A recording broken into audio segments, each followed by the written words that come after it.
There, folks, it's Shad and Danny. It's Bronco Planet. It is, we had to take some no-dos after this 17-9 win. Woo! That's a barn burner. Here we go. And let's just get it out there because there's expectations. A win is a win in most people's books, and I agree. And last week, we talked a little bit about this off camera. Not feeling, I just didn't have that feeling. I had the feeling that we would win, Shad, but I had also that feeling that we would play down to a 1-9 team. Yes, and your feeling was right in there, Danny. Unfortunately.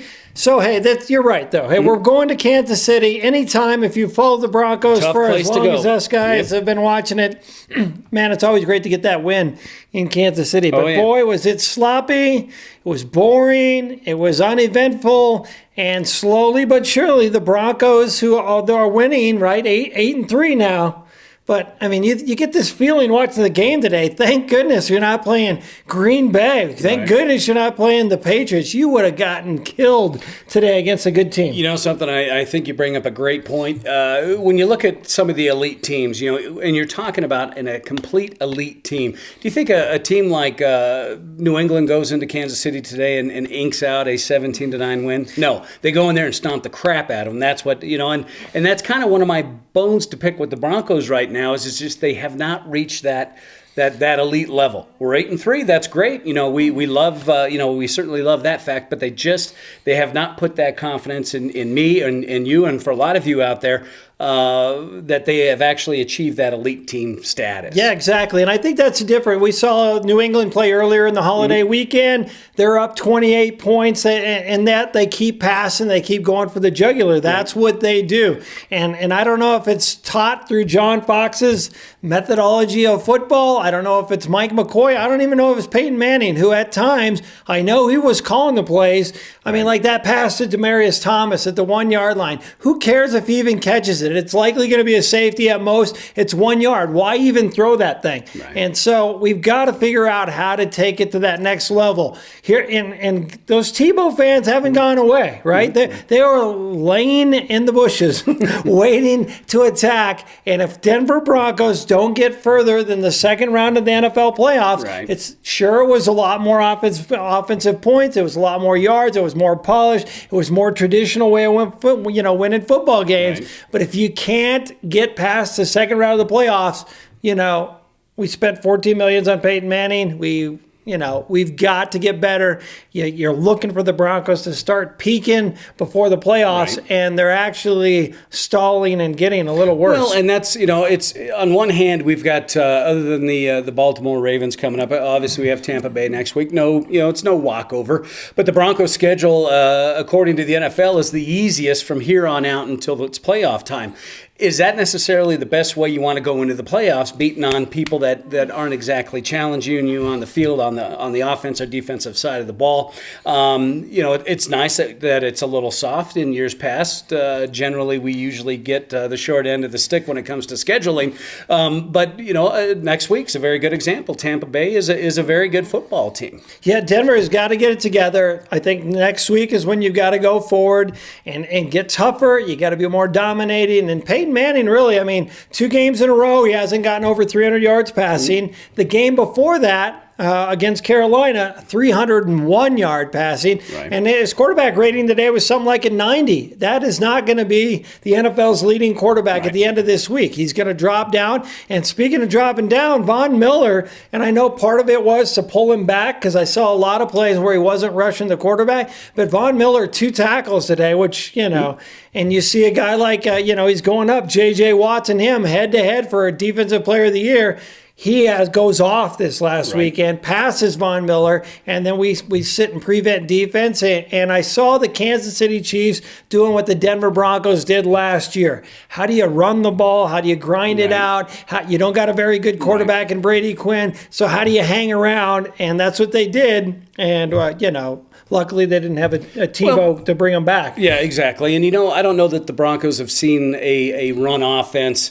And I'm not talking about being as prolific, but I'm just talking the amount of rushes a defense sees. That helps guys like Von Miller absolutely, 0%. And guys like Elvis Dumervil, it's those third and longs when you can pin their ears back when things start happening. But it's still, just kind of, it leaves that little unsettled portion in my lower bowel that just says, something ain't quite right. But it is the Chiefs, and we know the history, just like we talked about with the Chiefs. So I don't know if, like I said, I don't know if it was Denver playing down to them, if it was the Chiefs' rivalry, the fact that they are in Arrowhead, or maybe perhaps a combination of all things combined. But all I do know, next week they better have this straightened out, or a team like Tampa could come in and just put the stomp on them. Yeah, and a lot of things are going for your way. We saw the Steelers lose today. Ravens at least started off or are losing. Right. And so there's a lot of opportunity for the Broncos. And give them credit, right? They won on the road, the tough plays, but we want to see more. Yeah, and I want to see more out of Matt Prater, who now mysteriously missed 3 out of his last 5 head cases. And when Bronco players do stupid things, I look for stupid things that bother me. So here's the one. Let me give you an example. Matt Prater wears that little necklace, a rope necklace, same one that my 10-year-old wears. And when he misses field goals, it bothers the hell out of me. I'm just hey, why you got to wear that stupid necklace? I mean, come on. And it's not fair, but come on, guys. Make your field goals. Go into a place. No hurry up offense. No, hey, we're this, we're that. It's like, hey, let's go in there and try and squeak out a victory. That's what they did. If that was your game plan, John Fox, it worked. But it's sloppy. Good for you. For the rest of us, not a lot of confidence. And when you talk about confidence and when you talk about a performance in a game, I would bet you $100 yesterday that I would not be sitting here and say the Broncos tilted kilt player of the game is Sean Reno. Yeah. What? It should never come to that. Exactly. It should never, ever, ever come to that. But we'll give props to Sean, 85 yards. I think he had over 100 all-purpose for a guy that was just called up.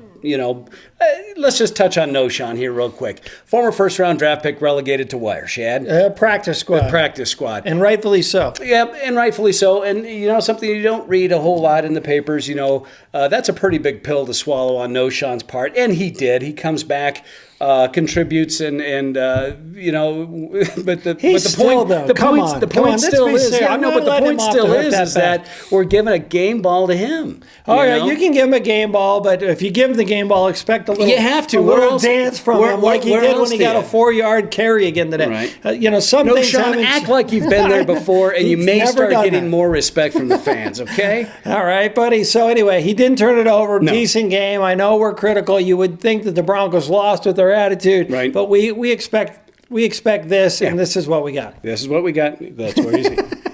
We'd have some charge, but we can't afford it. We're on a very fixed budget here. So, Shad, next week, what are the keys? It's Tampa Bay, and a team that can obviously pass the ball with guys like Vincent Jackson, somebody that the Broncos know very well. What do you think? And a running back all of a sudden that has come out of nowhere. Yeah, no, I think the Broncos have got to control Doug Martin for sure, and they're going to have to just start getting in sync on offense. I want to hurry up. I want Peyton Manning throwing the ball. I want less run, more passes, and more downfield. And those receivers got to do a better job of breaking away. Kudos to the Kansas City defensive backs, but on almost every play, even the touchdown. I'm just going to call timeout. Yes. Kansas City Chiefs.